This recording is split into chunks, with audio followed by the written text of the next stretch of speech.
Good evening. It's Monday, May 12th, 2025, and it's my pleasure and honor to be speaking with Mr. John J. Jeckovich. How are you doing today? Pretty good. You're looking well in your new outfit. It matches nice. New outfit. What do you mean an outfit? Well, These pants I are 20 see years your old. closets. Your closets are big. You have lots of stuff. I heard you had a lot of visitors last night. Oh, yeah. You had Tom and Shay. Those kids are wild, boy. Yeah, you had Tom, Shay, Lily. She did all the work. Dad did all the work. She's unbelievable. She's a saint. You kidding me? She's a saint. An absolute saint. So you had Tom, Lily, Shay, Brantley, Brooks, and Jake. Yeah. They tore this place up. Yeah, they were all over. They tore this house up. They are very active kids. They're beautiful kids. How'd you like to see? We're framing that one picture when little Jake is shaking your hands. Did you see that one? Oh, yeah. That's nice. Who's shaking that? Little Jake is shaking your hand. Oh, yeah. And we're going to frame that picture. That's a great family. And those are great kids. And those are great parents. There's no doubt about it. What a wonderful family. And they do everything together. Back when the things were in the 50s and 60s, when families did everything together, and they do. Those kids are street smart too. They're smart. They're very street smart. Not only book smart, they're street smart. So that was a nice treat they popped in on you. Yeah. So we're in Studio 6A today. And Mr. Jeckovich, which we call the humble hero, because he didn't tell us about his World War II frontline combat stories until about 2 years ago. But most of the guys on the front line, they don't talk about it. It's a rear echelon. Yeah. Right? Yeah. It's a rear echelon. But right now, during World War II, there were 16,400,000 young men and women that participated in World War II. And today, we have less than 6,000 World War II combat veterans like Mr. Jeckovich. There's only 6,000 left. Oh. Yeah, the ones that are left are in their late 90s, early hundreds, and we're losing them at a rate of 150 a day. Whoa. So do the math. Do the math. Yeah. If you have any questions for Mr. John J. Jeckovich, please text him at 407-366-0000. Once again, his mind is like a library. He's worn many hats in life, done a lot of things, worked at Kimberly-Clark for 35 years, had a laundromat, had a snow plowing business, had a construction business, wallpapering business. What did I miss? Yeah, let's see. Weren't you a licensed truck driver too? Oh, we built that dollhouse for Sally. Yeah, and he worked for a Franchitone family. Yeah. That he was the only actor, believe it or not, that came from Niagara Falls. He was dating Betty Garble, and they had a big mansion right on the water. You could just hear the rapids. Yeah, he went to pots, though. Huh? He went to pots, drinking and everything. Yeah, well, a lot of actors do go to pot, but he had the most beautiful mansion when Mr. Jeckovich was a young man. He was working for him. What kind of work did you do? To take the solar windows on, put them off, worked out in the cellar basement, did some cement work around the outside. Yeah, but it was a big mega 15,000 square foot mansion, and it was right on the rapids. So his backyard, you could hear the thunder of the falls. The rapids would be rolling down in his backyard, and then 100 feet, less than 100 feet, was the actual drop of the falls. It was a beautiful location. They all died, the Franchitones all died in the 50s, and the estate was sold in 61. And today, on that property, they bulldozed down the mansion, and on that property, at 151 Buffalo Avenue, they built high-rise apartments. No, they tore that down. They're called Parkway Apartments. Franchitone's mansion is shut down. Yeah. It's bulldozed down, imploded, but now they have, on that property in 61, they built those apartments, high-rise. So they have, one thing they got going for themselves at Parkway Apartments is they have the roar of the rapids right in their backyard. Yeah. And then a stone's throw is actually where the falls drops. But when you build apartments 60-some years ago, you're going to have functional obsolescence in a great way. You're going to have very low ceilings, tiny bathrooms, galley-type kitchens. Yeah. It's not nice. They got a location, but it's not nice. If that mansion was still up there today, wouldn't that have been a sight? Yeah. Buffalo Avenue had a whole row of mansions back then when you were a boy. They're all gone. Oh, yeah. They tore them all down. Yeah. An interesting fact, when the Polish and the Italian immigrants would come 125 years ago, they came to work. Not like today. The immigrants today come to work the system. They never did that. But most of them came to Niagara Falls or Buffalo. Yeah. To contribute. And interesting enough, at one time, there was more millionaires in Buffalo, New York than any other city in the United States. 23 minutes. It's funny how that happened.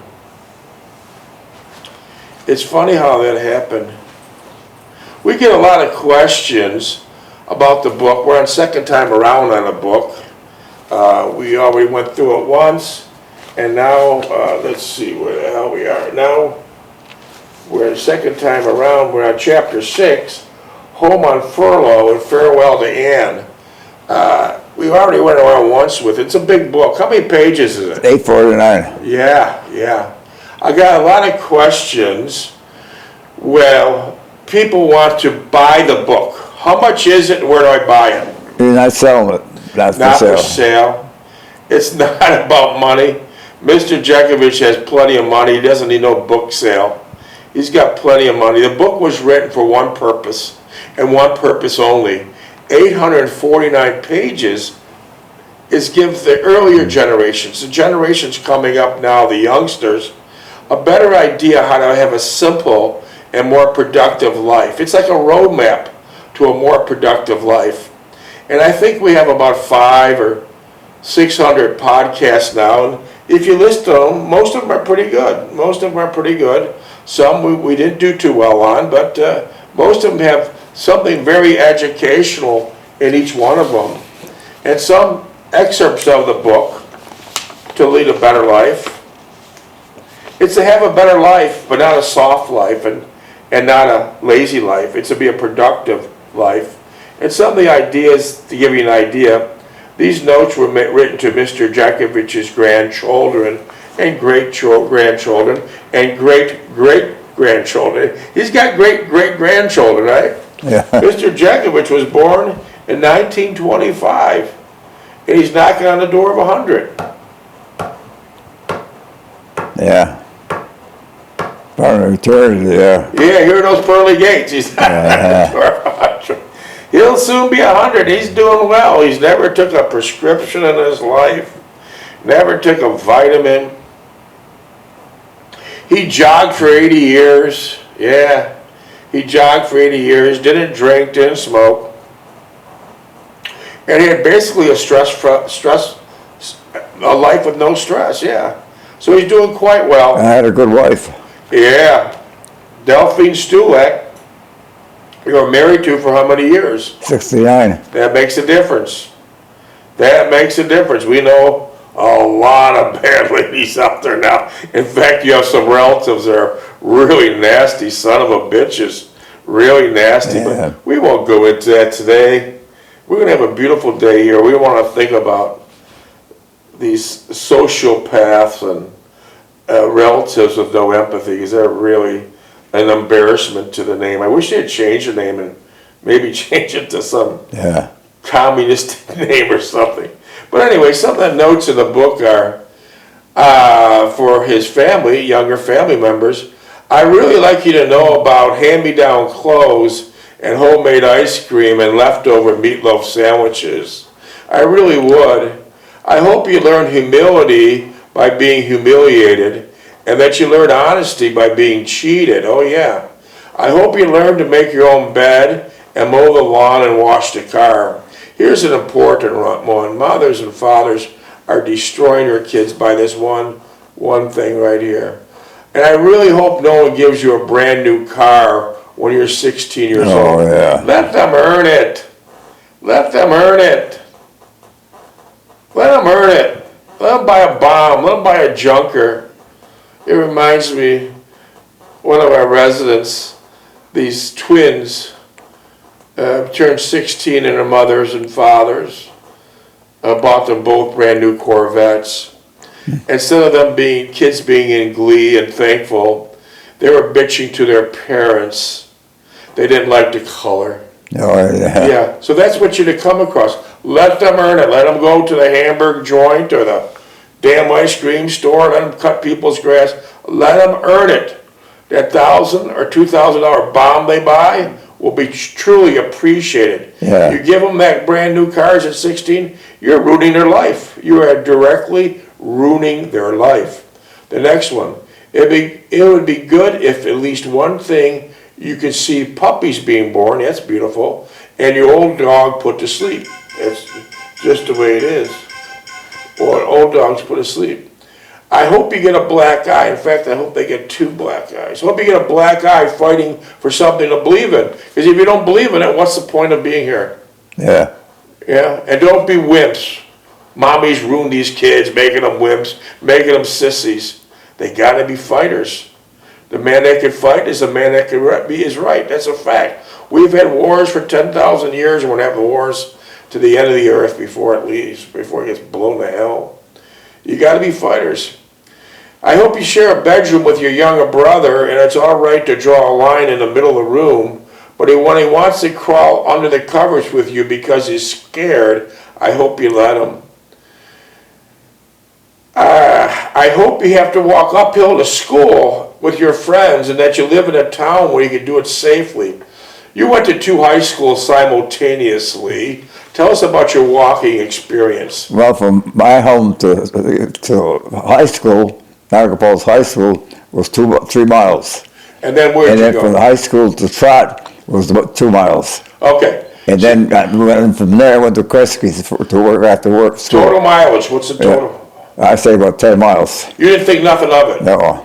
You didn't yell at your mother or father and say, I want a bus, I want a car? Yeah, no. Never thought of it? No, never It thought was of it. just the way it was. Yeah. Just the way it was. So you left 3063 Orleans Avenue, Niagara Falls, New York, and then you walked to your first high school, which was Niagara Falls High School.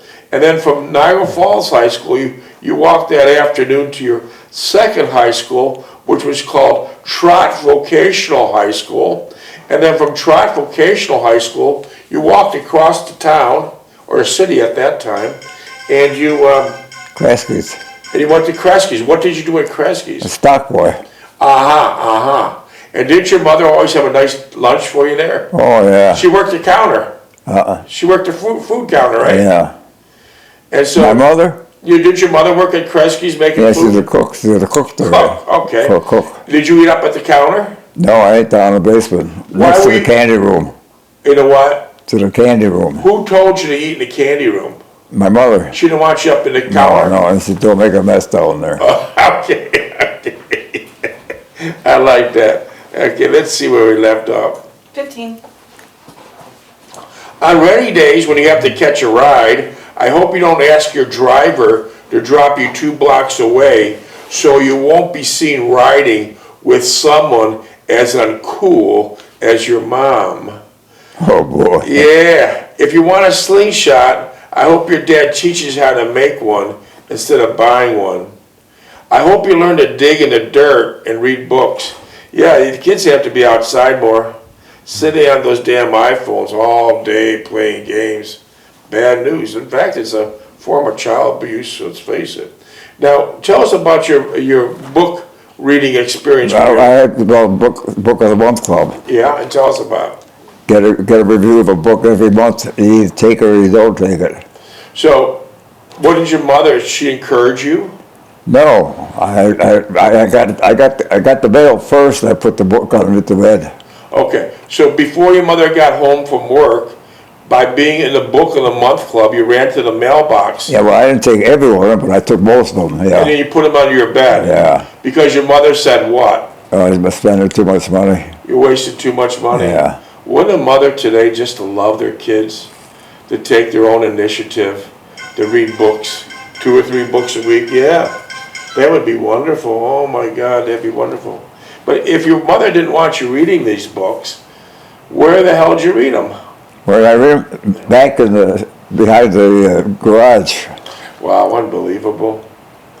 Unbelievable. Wow, things are different then. Okay, when you learn to use the computer, I hope you also learn to add and subtract in your head. Yeah. Yeah, that's a good idea. Yeah. Yeah. Back in the day when you were a boy, everyone remembered phone numbers. I don't think there's no one today that remembers any phone numbers. 8866. Yes, you got it. I hope when you're teased by your friends, when you first have a crush on a girl, and when you talk back to your mother, you learn what ivory soap tastes like. Yeah. May you skin your knee climbing a mountain, burn your hand on a stove, and stick your tongue on a frozen flagpole. Ooh. I don't care if you, oh, here's the best one of them all, I call Mr. Jeckovich. I don't care if you try a beer once, but I hope you don't like it. And if a friend offers you dope, drugs, or a joint, I hope you realize he is not your friend. That's right. That's He's right. not your friend. He's just a scumball. I sure hope you make time to sit down on the porch with your grandma or grandpa and go fishing with your uncle. Here's another good one. May you feel sorrow at a funeral and joy during the holidays. Yeah. I hope your mother punishes you when you throw a baseball through your neighbor's window and she hugs you and kisses you at Christmas time when you give her a plaster mold of your hand. And these are just many of the things that are in the book, all different versions. These things, Mr. Jeckovich, I wish for you, speaking of his great-grandkids. The tough times and disappointments, hard work and happiness, to me, it's the only way to appreciate life, and that sums it up. That's it. If you don't go through the tough, you're no good. I mean, it's no good. These mothers today are actually destroying their children. Yeah. The mothers are worse than the kids. Yeah. They're making wimps and sissies out of them. They truly are. How will they defend themselves in the war? Yeah. How? Well, they get out of it. Most of them get out of it. I'm the only one that went overseas in World War II. Well, I can't think of anybody that went over. Well, let's go over that right now. Let's clear the air. Your brother enlisted, and he never left the United States. He's the one who was the Coast Guard. No, I'm talking about your brother that enlisted first. He never left the United States. He was teaching people how to drive a Jeep. Yeah. Was he some type of expert driver? No, he hit the fire hydrant. Okay, so he hit the fire hydrant and he turned out, getting in the position never to leave the United States and teaching young cadets how to drive Jeeps. Yeah. Now, your other brother enlisted. Where'd he go? In the Coast Guard. Did he ever see battle? No, he went as far as Holland. He never seen battle. Yeah, he had good mother's permission to go too. He's underage. Yeah, that's true. But in Mr. Jekovich's case, why did you not enlist to get a cushy job? Well, because I had to take care of my mother. My father passed away at 43. My mother was alone. Okay. So you didn't enlist because you wanted to drag out as much time as possible to take care of your mother. Yeah. Right. And then by being drafted, you were pretty damn well sure you got frontline. Yeah. Frontline combat, and you did. Yeah, 19. I was 33. Yeah, 33 is the code name. for a teenager. Interesting fact here is Mr. Jeckovich could have had a cushy job, like his two brothers did, that enlisted, but he waited to spend more time with his mother until Uncle Sam had to drag him in via draft. And so he was frontline combat the whole time during World War II. He was beat up, he was shot by a sniper, he was stabbed, he was bombed by a dirty bomb, which he still has shrapnel in his leg, trench foot, frostbite. Lost a hip. And the list is long. These are the sacrifices that he made so he could spend more time with his mother. So, your father came from Russia. He came through Ellis Island. He came the perfectly legal way to come to the United States. And he worked 3 jobs, 3 different jobs to give you and your kid and his sons and his wife a better life. At the age of 43, on his 3rd job that day, he was laying cement. He dropped dead, right? Yeah, making cement, yeah. What happened? Had a heart attack. Dropped dead, So now this is where the story begins about their mother's sons. This is where the story begins about their mother's sons. Now, at the age of 11, the police come to your house, and what happens next? So your father got hurt, and we're going to take you down to the hospital. And how'd you get to the hospital? But police drove me down. They drove you in the front or back seat of the police car? Back seat. And then what happened? I asked the nurse where was my father. She said, I'll take you downstairs. Take you downstairs. What's downstairs? It's morgue. Yeah. And what did you see as a young boy? I see my father laying there, had sweat on his pants, some on his face and that. They want you to identify the body? Yeah, and go through his pockets. Oh, okay. So you went through his pockets. What did you find in his pockets? A small can of Prince Albert tobacco and the tissues that they rolled it up on.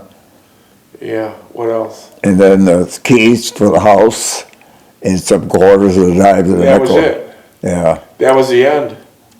So your father died young at 93. Excuse me. At 43. Yeah. Take that back. Your father died young at 43, and it was your duty to take care of your mother. Yeah. Now, your mother was still very young. Your mother was 39 at the time. Did your mother remarry? No. Did your mother date? No. Did your mother ever bring men home? No. Okay, so here's where we're getting to. Today, this is a good lesson for ladies. Don't bring some guy home if you got kids. Under no circumstances, don't bring some guy to your home if you still have kids. What do you think about that? Well, the kids, the guy doesn't care about the kids at all. He probably don't even care about the girl that's going with. Yeah. He won't give 2 shit about your kids. He won't give 2 shits about your kid. Just Google it. Watch how many abuses these men put on these kids. He doesn't care. And really bad things take place. Really, really bad things. So a lesson I hope these ladies learn. Please, if your husband's dead or you're divorced or whatever the case, and you got kids at home, wait till they're at least gone. Wait till they're in their 20s. Otherwise, you're putting those kids in great harm. Oh, yeah. Great harm. Yeah. Great harm. So that guy doesn't give a shit about these kids. No. In the beginning, the honeymoon phases, he's telling how great the kids are and all these beautiful glowing terms, how he'll adopt them and things like that. The end of 2 weeks, the honeymoon's over with, and he basically is all kinds of tension in the house. All kinds of tension. This is 99.9% of the time. Yeah, there's a few exceptions, not many. Remember, men are very clever and they're very cunning in selfish ways. Remember that, ladies. Men are very clever and they're very cunning in selfish ways. That would have been a mess if your brother brought someone home. Who? If your mother brought someone home. I'd be thoroughly disgusted. That'd be a mess. Yeah. Well, you had a wonderful mother. You had a mother which was a devout Roman Catholic. You had a wonderful mother. But don't you feel so sorry for these kids Yeah. that the wife or the ex-wife or the mother brings home some guy. Yeah. What a fucking mess. Yeah. What a fucking mess. Don't do it. Don't learn the hard way. Start Googling it and see what the hell happens. You'll be amazed. So we have tons and tons and tons and tons of questions, text messages. You answer a lot of them every day. Some are repeat questions, but so what? They're not repeat to the people asking, because that might be their first time around, but so we'll still ask them. Yeah. And a lot of people, we talk about your longevity, but getting old's not cheap. No, no, no. Getting old's not cheap. Tire your body. Yeah, you turn into a human cash register. 1,000 here, 10,000 there, 50,000 here. You actually, when you get old, you turn into a human cash register. Yeah, you really do. We had a text a couple months ago, and we'll go over it again. It was a good example. Someone texted us and said they're in their 60s, they're getting ready to retire. You've been retired 45 years. Yeah. You beat the system. You beat the system, man. 1980. You beat the system. Most people outlive their money by 65. You're 100 and you're in beautiful shape. But anyways, getting back to this example we had some time ago, they said a couple getting ready to retire at 60. They go, let's see, we got our house all paid for and we have $1 million in the bank. And our response was, I would not want to be you. Yeah. I would not want to be you. Why? Why? They couldn't understand it. Well, older you get, the more expensive it becomes to live. So, you have $1 million in the bank. Let's go over the finances. If your knees blow out, Mr. Jeckovich jogged for 80 years, and his knees blew out. So what happens? You're at home, and you need round-the-clock care. You need 2 people. You need a cook. You need a driver. And most importantly, you need a person to manage the whole household. Calling this person, calling that person, arranging this, arranging that, doing this appointment. All kinds of things come into play. So you need a pretty big staff. On a modest side, that'll cost you $40,000 a month. $40,000 a month. And that's not luxurious living. That's bare bones. Bare bones. So let's get back to what they said. House is paid for. Oh, by the way, houses in Florida are very expensive to keep. Real estate taxes are through the roof. And insurance, homeowners insurance, if you could buy it, good luck. It's so expensive now, is most of the homeowners insurance companies pulled out. No one wants to insure homes in Florida. In many cases, like State Farm, if your house is not 10 or 12 years old or newer, they won't want to know you. They don't want to insure you. Or if you're on the beach side, they won't insure you. So anyways, getting back to the example, it's not luxurious living, but you need a staff to care for you once your knees blow up. Go to the bathroom, help you to bed, do your cooking, help you in and out, dressing, everything under the sun. You become a human cash register. So that example we gave, I got my house paid for and $1 million in the bank, Yeah. and we said I wouldn't want to be you. $40,000 a month, almost $500,000 a year. In 2 years, you're flat ass broke. So there it is. You're flat ass broke. So the younger people now, saying 30 or 40 are listening, you have to think of another plan. You got to think of ways to have 5 and 6 figure a month passive income coming in case something would happen. Now in that example of that older couple in their 60s, their knees didn't blow out and they had good health, it'll be great. But many people, big problem is they outlive their money. Many people outlive their money. Most people don't make it to 100 like Mr. Jeckovich did. He's something else. Most people outlive their money by 65 or 70. It's the biggest thing. And so younger people listening now, make some type of plan for a 5 or 6 figure a month passive income, because it's expensive getting old. It is not cheap. You're like I said, you're